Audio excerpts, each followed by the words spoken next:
Hello, my lovelies. Welcome back to In My Opinion by Oli. I'm your host, Oli, and I'm happy you're here today. Here's a question for you. Have you ever done something super thoughtful for a friend or family member only for it to feel like they barely noticed? It's not because they didn't appreciate it, it's because they you were speaking the love language they don't fully hear, or in other words, they don't understand. We've been having such a meaningful conversation this season, and today's topic might just change the way you see all your relationships, not just romantic relationships right now. We're talking about love languages beyond romance and how love languages show up in friendships, in family bonds, even in how we work with others. Because real love, real connection, goes way beyond candlelight dinners or Valentine Day cards. That's what we know. It's in this small moments, right? That everyday gestures that we show to our loved ones, and the way we show up for our loved ones and the people we all care about. Okay? So that's what we're going to talk about today. Learning someone's love language isn't just for couples. It's a game changer for all relationships. And I have key points for you.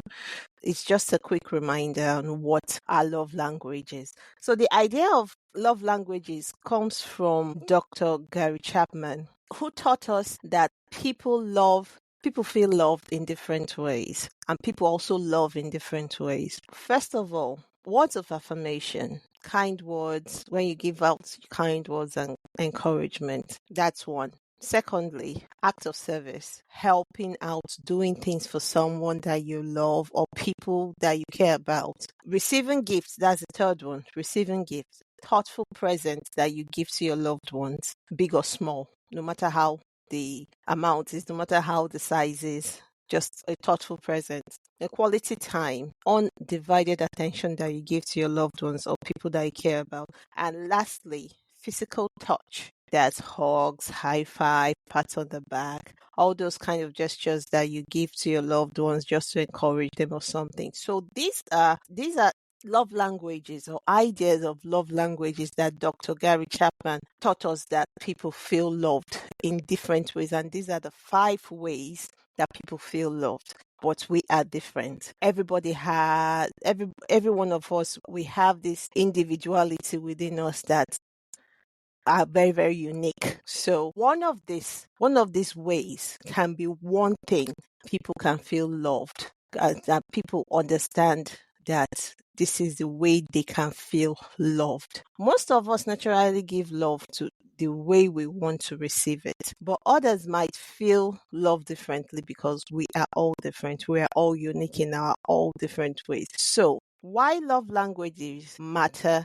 beyond romance? Why do they matter? It's easy to forget that love isn't just for partners. It's very, very easy. We love our parents, we love our siblings, we love our best friends, even our mentors or teammates sometimes. I am generalizing love now, not just the erotic or the romantic love I'm talking about right now. And each relationship can grow stronger when we understand and speak the right love language. For example, a friend might treasure a heartfelt text more than a fancy gift. That's someone thoughtful. Or a parent might feel closer after spending an afternoon together with them. Just a phone call that you have to call your parent. Hey, mom, how are you? Your parents want to see you. They want to know how you feel. They want to see you, to get closer to you. Not just through the phone, no matter what call it is, video or audio.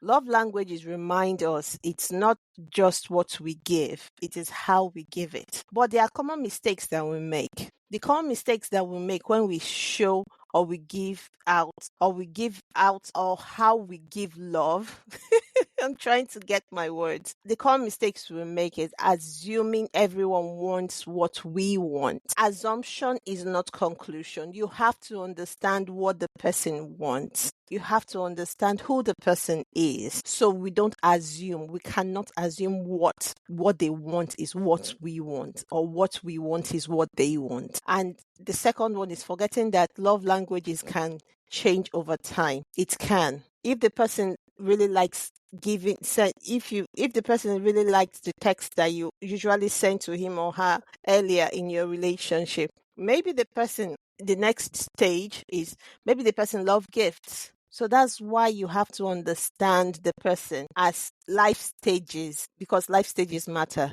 because life stages change. And the third one is thinking effort alone guarantees feeling appreciated. Sometimes it's not the effort that you show alone. You don't have to think it. You don't have to say, okay, I've done this for you, I've done this for you. What have I ever? I've done everything for you. Why don't you think that? Why don't you give me that appreciation? Why don't you show me that gratitude? People are different. Don't think that way all the time. The truth is, love takes understanding, not just effort. You respect the person, you understand the person, you have empathy in your relationship. You are the present. You show the person that you are with them then, not what you have done before, but what you have to do now for the person.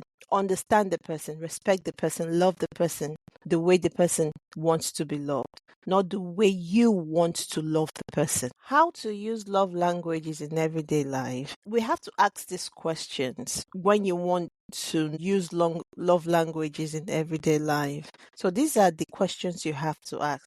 Here's how you can start, okay? Notice what lights them up. I'm giving you solutions now, but they are practical tips. You have to understand that person. Notice what lights them up.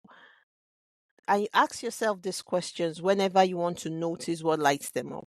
Does your friend seem happiest after a deep conversation? Does your mom talk about how much it's meant when you ran errands for her? Does your sibling save every small gift you give them? If you notice all these little things, you just have to get clues on who that person is. You watch, you listen, and that's how you will learn. The next step is start small, but stay consistent. You don't need grand gestures to show someone how you love the person. Simple, regular moments, and you have to be consistent. Speaking their language, it matters more.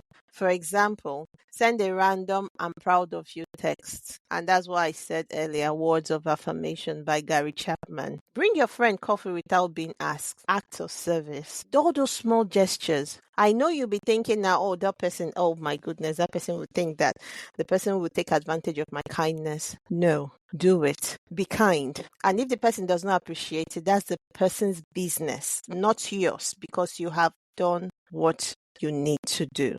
But that is how you have to learn, again, the person's love language. And how to start small and stay consistent is plan an evening or an afternoon together, and that's quality time. And these are how you can show love to people, ways you can show love to people by Dr. Gary Chapman. As I said earlier, he said these are the ideas of love languages for different kinds of people. And I have set examples, practical examples here you can use. Then the last step is talk about it. Talk about it. Don't be afraid to ask. If the person does not appreciate whatever you've been doing for him, and not that you're thinking about the effort you have been doing, don't go and start asking the person that have done this for you, have done this for you, have done this for you.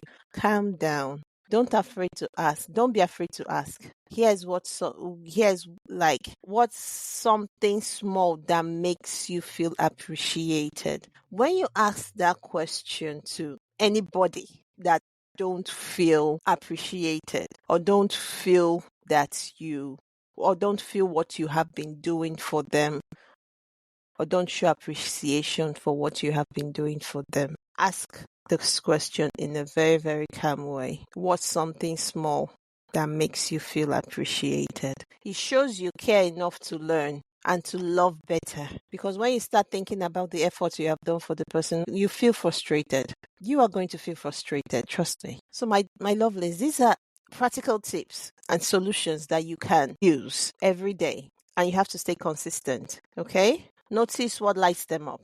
Start small and stay consistent. Talk about it. If you're loving these tips, my lovelies, you'll find even more inside my ebook about relationships, and it is available on Amazon. I'll put the link in the description. Okay, it's full of simple ways to build healthier, more joyful connections, not just in love, but in every part of your life. Okay, the link will be in the description. I wrote it for people just like you, and who wants to love deeper, who wants to love better, and who wants to love stronger. All right?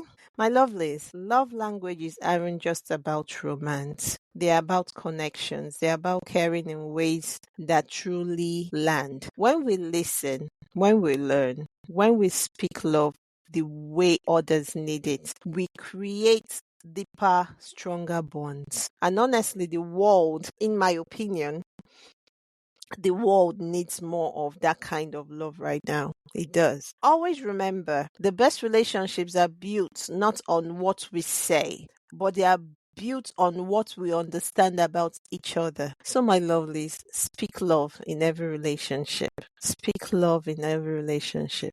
And thank you so much for spending time with me today. If you found this helpful, share this episode with someone you care about. And don't forget to grab my relationship ebook on Amazon for even more practical tools to build beautiful, lasting connections. And I can't wait to hear your love language stories, my lovelies. And to celebrate you in the next episode, I am going to celebrate anyone if you comment on the next episode. So until next time, my lovelies.